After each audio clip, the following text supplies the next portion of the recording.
اب دیکھیں جب میں قرآن ایسے پڑھتی ہوں نا، وہ لوگ جو سیریسلی ایوری ایپیسوڈ دیکھ رہے ہیں، آئی ریکویسٹ یو کہ please open up your Quran with you, اور پھر اس کے ساتھ آپ سمجھنے کی کوشش کریں، آپ بہت انجوائے کریں گے. اینڈ ساتھ ساتھ انشاءاللہ آئی ول ٹرائی مائی بیسٹ کہ بہت جلد میں تجوید کی کلاسز بھی ساتھ ساتھ اسٹارٹ کر دوں، تاکہ میری طرح کے بہت سے لوگ ہوتے ہیں جن کی تجوید شروع میں اچھی نہیں ہوتی ہے، پھر آہستہ آہستہ ہمیں جب سمجھ آتی ہے تو ہم اپنی ایک ایک چیز کو ٹھیک کرنا شروع کرتے ہیں، تو پھر اور بھی مزہ آتا ہے نا قرآن پڑھنے میں. تو اب یہاں پہ اللہ سبحانہ تعالیٰ کہتے ہیں بے شک وہ لوگ جن کو فوت کرتے ہیں فرشتے، ظالمی، کہ انہوں نے ظلم کیا ہوتا ہے انفسہم، اپنے نفسوں پر. اپنے نفسوں پر کیسے ظلم کیا ہوتا ہے؟ آج ہم اگر سوچتے کہ ہم نے ڈائٹنگ کر کے اپنے نفسوں پر ظلم کرتے، کہ آج بھوک ہی بڑی لگی تھی، آج ہم اتنے رن کیا، اتنے میل دوڑے تھے تو ہم نے ظلم کیا، ہم تو بڑے سخت تھکے ہوئے ہیں. ایسا ظلم نہیں ہے، بلکہ گناہ کے ظلم ہے. کہ اللہ سبحانہ تعالیٰ کہتے ہیں کہ وہ لوگ جنہوں نے گناہ کر لیے، اپنی جانوں پر ظلم کیا. کیونکہ ہمیں یاد ہے ہم نے پڑھا تھا کہ اللہ سبحانہ تعالیٰ کہتے ہیں کہ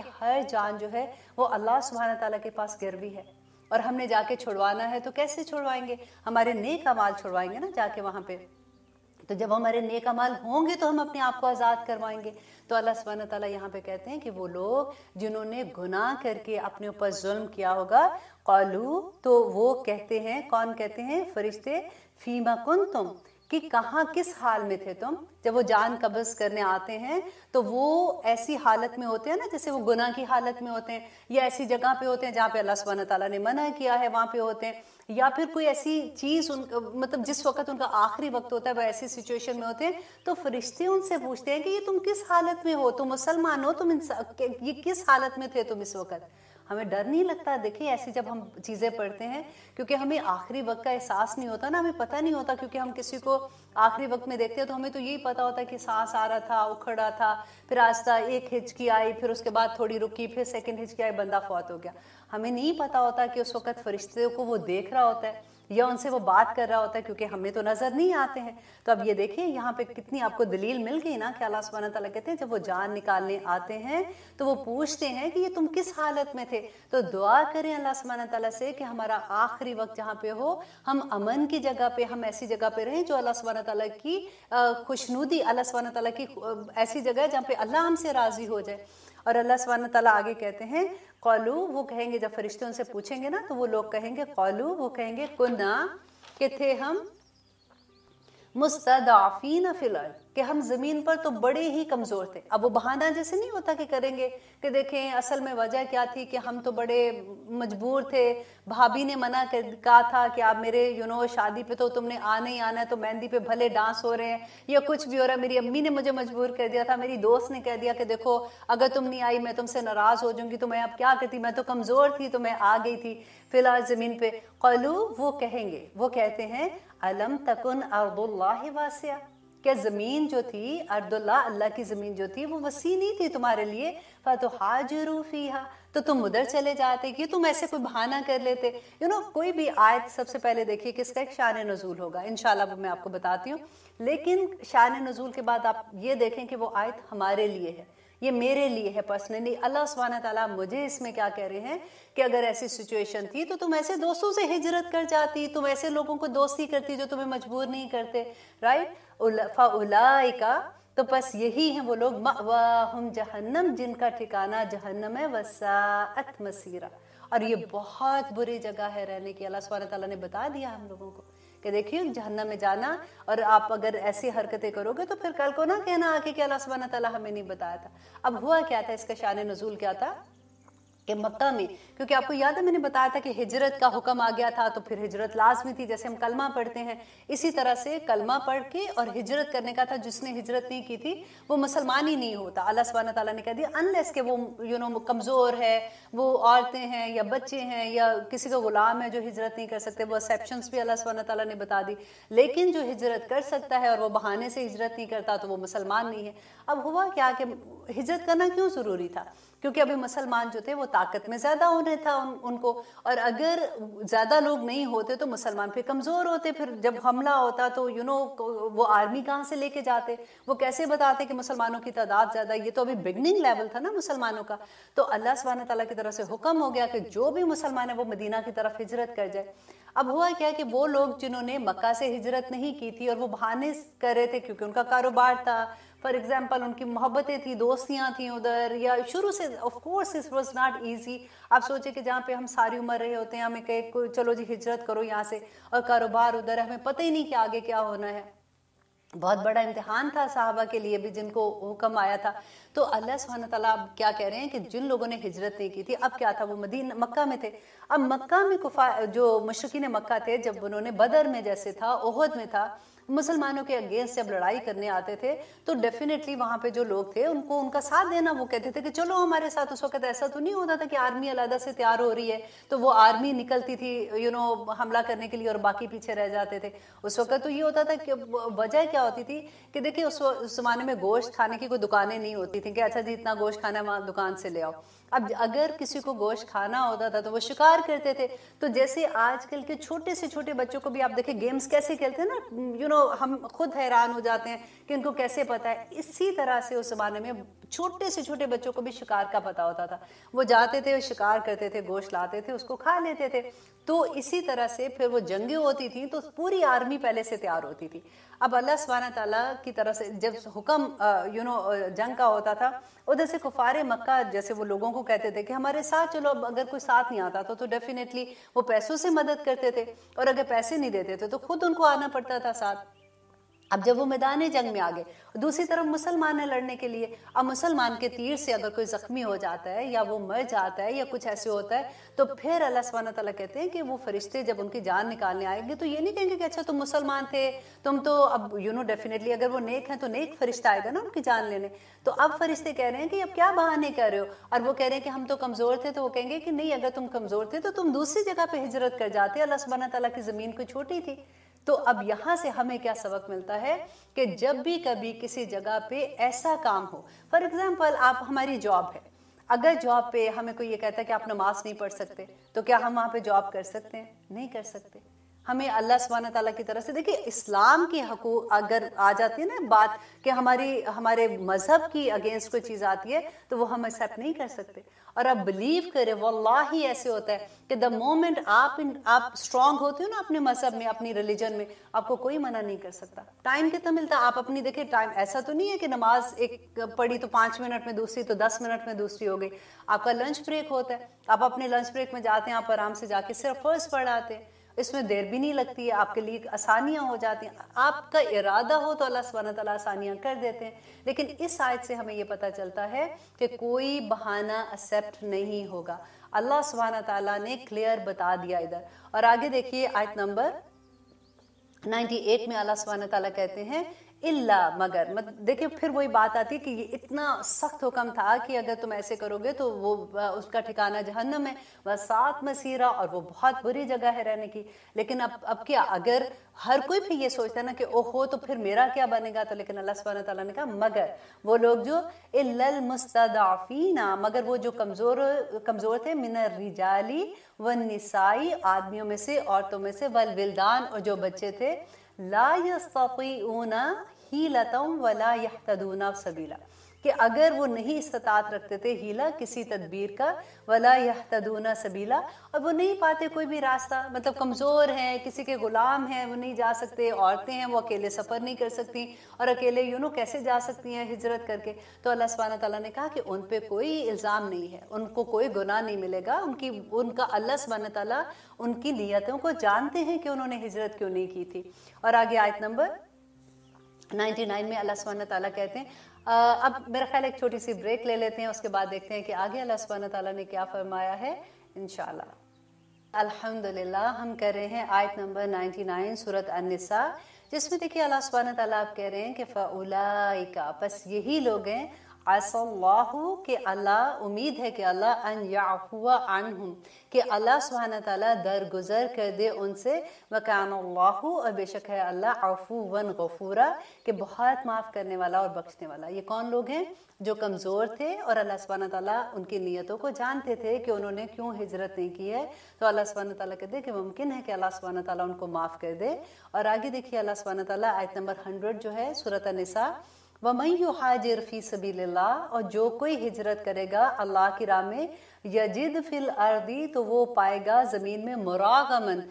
جائے پناہ کثیرہ کثیرہ بہت بڑی، کہ اللہ سبحانہ تعالیٰ کہتے ہیں جو ہجرت کرے گا اس کو تو بہت زیادہ ایسی جگہ ملیں گی، ایک دفعہ نکلنے کا ارادہ تو کریں، وسعا اور اس کو بڑی وسعت بھی ملے گی اس میں، وَمَن يَخْرُجْ اور جو کوئی نکلے گا مِن بَيْتِهِ اپنے گھر سے مہاجراً ہجرت کرتے ہوئے الی اللہ اللہ کی طرف ورسولہ اور اس کے رسول کی طرف، ثم يدركه الموت تو پھر وہ پالے اس کو موت، فقد وقع اجرہ تو پس تحقیق واقع ہوگا اجرہ اس کا اجر اللہ اللہ کی طرف، وکان اللہ اور بے شک ہے اللہ غفور الرحیم بے شک اللہ سبحانہ تعالیٰ بڑا بخشنے والا اور رحم کرنے والا ہے۔ اب یہاں پہ اللہ سبحانہ تعالیٰ کہتے ہیں کہ اگر کوئی انسان مسلمان اگر اپنے گھر سے نکلتا ہے ارادے سے کہ وہ ہجرت کرنے کے لیے نکلا ہے اور راستے میں اس کو موت آ جاتی ہے اس کو، تو اس کا کیا ہوگا؟ بعض دفعہ صحابہ، ایک دو دفعہ ایسا ہوا کہ صحابہ نے کہا کہ فلاں بندہ نکلا تھا راستے میں، اگر اس کی موت ہو گئی تو ابھی تو وہ اس جگہ پہ نہیں پہنچا، تو اللہ سبحانہ تعالیٰ اس کے لیے کیا فیصلہ کریں گے؟ تو اس کے لیے ایک واقعہ آتا ہے، وہ میں آپ سے شیئر کرتی ہوں کہ بنی اسرائیل کا ایک شخص تھا جو جسے 99 قتل اس نے کیے تھے، تو اس کے دل میں یہ خیال ہے کہ میں توبہ کرتا ہوں اور میں میں نے بہت غلط کر رہا ہوں۔ تو اب یہاں پہ دیکھیے اس واقعے سے آپ ایک عالم اور ایک عابد کا فرق دیکھیں گے کہ کس طرح سے، اور آپ پھر توبہ کرنے کا دیکھیں گے کہ کس طرح سے اللہ سبحانہ تعالیٰ معاف کرتے ہیں۔ کہ ہوا کیا کہ جب اس کو یہ احساس ہوا تو وہ ایک عابد کے پاس جاتا ہے۔ عابد کون ہوتا ہے؟ جو عبادت گزار ہوتا ہے نا، اس کے پاس جاتا ہے اور اس کو جا کے کہتا ہے کہ دیکھو مجھ سے تو بہت غلطی ہو گئی، میں نے اتنے لوگوں کو 99 لوگوں کو میں نے قتل کر دیا، تو کیا مجھے اللہ معاف کر سکتا ہے؟ اب مجھے لگتا ہے کہ میں نے بڑا غلط کیا، میں اللہ سے معافی مانگنا چاہتا ہوں۔ اور اس عابد نے اس کو کہا کہ لو ایسا کیسے ہو سکتا ہے، اللہ سبحانہ تعالیٰ تمہیں معاف کرے، تم نے تو اتنا غلط کام کیا۔ اب اس کو غصہ آیا، اس نے اس عابد کو بھی مار دیا۔ اب وہ واپس کیا، پھر اب وہ اپنی ریگولر زندگی میں واپس چلا جاتا ہے۔ کچھ دیر کے بعد اس کو پھر احساس ہوتا ہے کہ یہ میں نے مجھے اللہ سے معافی مانگنی چاہیے، میں میرے سے بڑا غلط کام ہوتا ہے۔ اب اس دفعہ کیا ہوا کہ وہ ایک عالم دین کے پاس گیا اور جا کے ان کو یہ بتایا کہ دیکھیں میرے سے ایسے میں 100 لوگوں کو میں مار چکا ہوں اور اب میں توبہ کرنا چاہتا ہوں، کیا میرے لیے معافی کی کوئی گنجائش ہے؟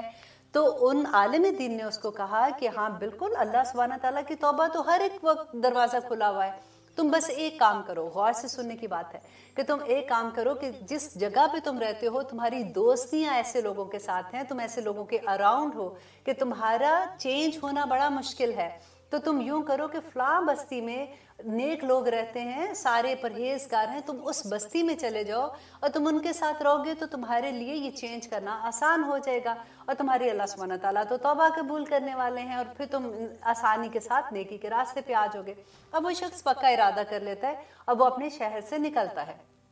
جیسے وہ نکلتا ہے راستے میں وہ اس کو موت واقع ہو جاتی ہے۔ اب جیسے وہ اس کو موت ہوتی ہے تو ایک نیکی کے فرشتے ہوتے ہیں نا جو جان لینے آتے ہیں، نیک لوگوں کی جان لینے آتے ہیں، اور ایک بدی کے ہوتے ہیں کہ جو ایسے لوگوں کی جان لینے آتے ہیں جو برے ہوتے ہیں۔ اب دونوں فرشتے آ جاتے ہیں، اب ان میں آپس میں لڑائی ہوتی ہے کہ نیکی کا فرشتہ کہتا ہے کہ نہیں اس نے توبہ کر لی تھی، اس کی جان میں لے کے جاؤں گا، اور اب برائی کا فرشتہ کہتا ہے کہ نہیں یہ تو ابھی اس جگہ پہ نہیں پہنچا تھا، ابھی تو یہ اپنے شہر سے نکلا ہے، ابھی آدھے راستے میں بھی نہیں ہے، تو میں اس کی جان لے کے جاؤں گا۔ اب دیکھیں آپ کو یاد ہے نا کہ اس میں ہم نے ایک واقعہ پڑھا تھا کہ جو نیک روح ہوتی کیسے آسمان کی طرف اٹھتی ہیں، اور جو بری روحیں ہیں وہ کس طرح سے زمین کی طرف پھینک دی جاتی ہیں، اور کیا سارا وہ جو میں نے پورا آپ کو سنایا تھا۔ اب بالکل وہ امیجن کیجئے کہ اب یہاں پہ یہ واقعہ ہو رہا ہے۔ اب واقعاً جو ہے یہ بات اللہ سبحانہ تعالیٰ کے پاس جاتی ہے تو اللہ سبحانہ تعالیٰ ان کو کہتے ہیں کہ تم یوں کرو کہ زمین جہاں سے وہ نکلا ہے تم زمین ناپو کہ اگر تو وہ زیادہ قریب ہے اس کے جہاں پہ اس نے جانا تھا تو وہ جنت والے فرشتے اس کو لے جائیں، اور اگر وہ اس کے قریب ہے جہاں سے وہ نکلا تھا، برے والی جگہ سے نکلا تھا، تو وہ برے والے فرشتے اس کو لے جائیں گے۔ اب پھر اللہ سبحانہ تعالیٰ نے زمین کو حکم دیا کہ وہ وسیع ہو جائے اس طرف جس طرف اس نے جانا تھا۔ تو وہ جیسے جب انہوں نے اس کو میع کیا، ناپا اس کو، تو ایک بالشت اونلی وہ زمین جو تھی وہ زیادہ تھی، تو پھر نیکی کے فرشتوں کو حکم دیا گیا کہ اس کی جان قبض کر لیں۔ سبحان اللہ۔ دیکھیے ہم کئی دفعہ بہت سیڈ ہو جاتے ہیں نا ان چیزوں سے کہ آئی ڈونٹ نو اللہ سبحانہ تعالیٰ ہمیں کیسے قبول کریں گے، ہمارے گناہ ایسے ہو جاتے ہیں، یا پتہ نہیں میں گناہ گار ہوں اس لیے میری فلاں دعا قبول نہیں ہو رہی، لیکن اللہ سبحانہ تعالیٰ بہت معاف کرنے والے ہیں۔ آپ ایک دفعہ سچے دل سے اللہ سبحانہ تعالیٰ کے سامنے بس کھڑے ہو جائیں کہ یا رب العالمین ہمیں معاف کر دیں، ہم سے یہ غلطیاں ہوں گی، اللہ سبحانہ تعالیٰ آپ کو ڈھانپ لیں گے، اللہ سبحانہ تعالیٰ آپ کو کبھی رسوا نہیں کریں گے جب ہم اس پہ توکل کرتے ہیں۔ تو یہاں پہ یہی بات ہے کہ اللہ سبحانہ تعالیٰ کہتے ہیں واقعہ، تو واقعہ ہو گیا اجرہ، اس کا اجر علی اللہ، اللہ پر، وکان اللہ، تو ہے اللہ غفور الرحیم، کہ بہت بخشنے والا اور رحم کرنے والا۔ الحمدللہ۔ اور پھر آگے دیکھیے آیت نمبر 101 میں اللہ سبحانہ تعالیٰ کہتے ہیں وَإِذَا ضَرَبْتُمْ فِي الْأَرْضِ، اور جب تم سفر کرو تم زمین میں، فَلَيْسَ عَلَيْكُمْ جُنَاحًا، تو نہیں ہے تم پر کوئی بھی گناہ، ان کے تقصروا، کہ تم قصر کرو، من الصلاۃ، نماز میں۔ اب یہاں پہ نماز قصر کے بارے میں یہ آیت ہے کہ جہاں پہ اللہ سبحانہ تعالیٰ کہتے ہیں کہ جب تم سفر میں نکلتے ہو تو تم اپنی نماز کو قصر کر لو۔ قصر مینس کہ جو 4 فرض ہیں وہ ہم 2 پڑھتے ہیں، سوائے فجر کے عین مغرب کے نماز کے، وہ ہم نے جیسے فجر میں نبی صلی اللہ علیہ وسلم نے کبھی سنت نہیں چھوڑی تھی، تو وہ ہم 2 سنت 2 فرض جو ہیں وہ ہم پڑھیں گے، مغرب کی نماز میں ہم 3 فرض جو ہیں وہ ہم اسی طرح سے پڑھیں گے۔ باقی نماز میں ہم لوگ قصر کرتے ہیں، جیسے 2 فرض پڑھتے ہیں، جس کی اللہ سبحانہ تعالیٰ یہاں پہ اجازت دے رہے ہیں۔ اور آگے ہے کہ ان خفتم، اگر تم کو خوف ہو تو ان کے یفتنکم الذین کفروا، کہ تمہیں فتنے میں نہ ڈال دیں وہ لوگ جنہوں نے کفر کیا۔ اب دیکھیے یہاں پہ نماز خوف کی بات ہو رہی ہے کہ اللہ سبحانہ تعالیٰ کہتے ہیں کہ خوف کے وقت میں تمہیں اگر ڈر ہو تو تم نماز قصر کر لو۔ تو صحابہ نے ایک دفعہ حضرت عمر سے پوچھا تھا کہ عمر یہاں پہ تو اللہ سبحانہ تعالیٰ یہ کہہ رہے ہیں کہ اگر خوف ہو تمہیں تو تم نماز قصر کر لو، تو ہم تو امن کی حالت میں ہیں، تو پھر ہم کیوں قصر کریں نماز؟ تو حضرت عمر نے کہا تھا کہ خدا کی قسم میں نے یہی بات نبی صلی اللہ علیہ وسلم سے پوچھی تھی، اور نبی صلی اللہ علیہ وسلم نے کہا کہ یہ اللہ سبحانہ تعالیٰ کی طرف سے رحمت ہے اور ان کا صدقہ ہے اور اس کا احسان ہے جو تم لے لو، اللہ سبحانہ تعالیٰ نے یہ آسانیاں دی ہیں۔ تو آگے دیکھیے، اچھا قصر نماز میں یہ ہے کہ دیکھیے خوف کی نماز آپ کو پتہ ہے ایک ہوتی ہے، ایک رکعت ہوتی ہے، اینڈ اگر ہم قصر نماز پڑھتے ہیں تو ڈیفینیٹلی وہ تو 2 فرض ہوتے ہیں، اینڈ ریگولر ہم جو 4 پڑھتے ہیں اور جیسے بھی نماز کا وہ تو آپ کو سارا پتہ ہے۔ لیکن خوف کی نماز کے بارے میں آپ کو یہاں پہ جو آگے بھی ہم پڑھیں گے کہ کس طرح سے اللہ سبحانہ تعالیٰ کہتے ہیں کہ وقت پہ نماز پڑھنے کا کتنا حکم ہے، اور اللہ سبحانہ تعالیٰ کہتے ہیں، اور جب ہم سفر میں ہوتے ہیں تو کتنے دن ہم کو سفر میں ہم قصر کر سکتے ہیں۔ یہ پھر آپ کو یہاں پہ قرآن میں آپ کو اس کے بارے میں نہیں ملے گا کہ دن کتنے اور سفر کتنا اور کس جگہ پہ کر سکتے ہیں، تب ہمیں جا کے حدیث سے دیکھنا ہوگا۔ اور وہ لوگ جو حدیث نہیں مانتے پھر وہ کدھر جائیں گے، وہ کیسے قصر نمازیں پڑھیں گے اور کیا کریں گے؟ تو یہاں پہ آپ دیکھیے کہ اللہ سبحانہ تعالیٰ، پھر ہمیں نبی صلی اللہ علیہ وسلم کی کوئی ایسی واضح حدیث بھی نہیں ملتی ہے سوائے اس کے کہ ہم نبی صلی اللہ علیہ وسلم کے عمل پھر دیکھتے ہیں کہ انہوں نے کیا کیا تھا۔ جب وہ حجۃ الوداع کے موقع پر گئے تھے تو 19 ڈیز وہاں پہ رہے تھے، تو 19 ڈیز میں انہوں نے نماز قصر کر کے پڑھی تھی، تو اس سے ہمیں یہ ملتا ہے کہ اچھا 19 ڈیز تک ہم قصر کر سکتے ہیں۔ پھر جیسے امام ہم ابو حنیفہ ہیں وہ 15 ڈیز کہتے ہیں، امام مالک شافعی کا ڈفرینٹ ہے کہ اتنے دن آپ کر سکتے ہیں، تو اس طرح سے ہم یہ دیکھیں گے۔ پھر یہ کہ نماز قصر میں آپ کو یہ دیکھنا ہوگا کہ اگر آپ کسی بھی جگہ پہ ایسے ہیں کہ فار ایگزامپل 19 ڈیز تو آپ نے کیا، اس کے بعد تو پھر آپ پوری پڑھیں گے، لیکن اگر آپ کو شک ہے جس جگہ پہ آپ ٹھہرے ہیں کہ مے بی میں اگلے ہفتے چلی جاؤں یا میں نہیں جاتی، جب تک آپ جب تک آپ شک کی حالت میں ہوتے ہیں تو تب تک آپ اگر 6 مہینے بھی اگر کہیں پہ ہے نا اور شک کی حالت میں آپ قصر نماز پڑھ سکتے ہیں۔ لیکن اگر آپ شک نہیں، آپ کو پکا پتہ ہے کہ میں اسی جگہ پہ مقیم رہوں گی، تو پھر آپ اپنی پوری نماز 19 ڈیز کے بعد پڑھ لیں گے۔ اور اگر آپ 19 ڈیز پہ یا پھر 15 ڈیز، اگر وہ آپ کا ہے کہ آپ کون سے مسلک کو فالو کرنا چاہتے ہیں یا کس امام کو دیکھنا چاہتے ہیں، اور کوئی آسانی آپ کو جو بھی سمجھ آتی ہے آپ اس کے مطابق دیکھ لیجئے، تو پھر اس طرح سے رولنگ ہو جائے گی۔ یہ تو میں آپ کو بالکل بیسک ابھی آپ کو نالج دے رہی ہوں، باقی اگر آپ دیکھتے ہیں تو آپ کو انشاءاللہ اس کی پوری ڈیٹیل مل جائے گی۔ اور آگے اللہ سبحانہ تعالیٰ کہتے ہیں کہ ان یفتنکم الذین کفروا، کہ فتنے میں نہ ڈال دے تمہیں وہ لوگ جو کافر ہیں، مطلب نماز خوف کی بات ہو رہی ہے نا۔ ان الکافرین، بے شک کافر، کانو ہیں، لکم تمہارے لیے، عدو مبینہ، کہ کھلا دشمن ہے، وَإِذَا كُنْتَ فِيهِمْ، اور جب ہوں آپ صلی اللہ علیہ وسلم، فیہم ان میں، فَأَقَمْتَ تو قائم کریں آپ، لہم ان کے لیے، الصَّلَاةَ نماز، فَلْتَقُمْ طَائِفَةٌ مِّنْهُمْ مَعَكَ تو چاہیے کہ کھڑی ہو ایک جماعت، منہم ان میں سے، معک آپ کے ساتھ، وَلْيَأْخُذُوا اور چاہیے کہ وہ پکڑے رکھے، اسلحتہم اپنے اسلحوں کو، فَإِذَا سَجَدُوا پس جب وہ سجدہ کر لیں، فَلْيَكُونُوا تو پس ہو جائیں وہ، مِن وَرَائِكُمْ آپ کے پیچھے،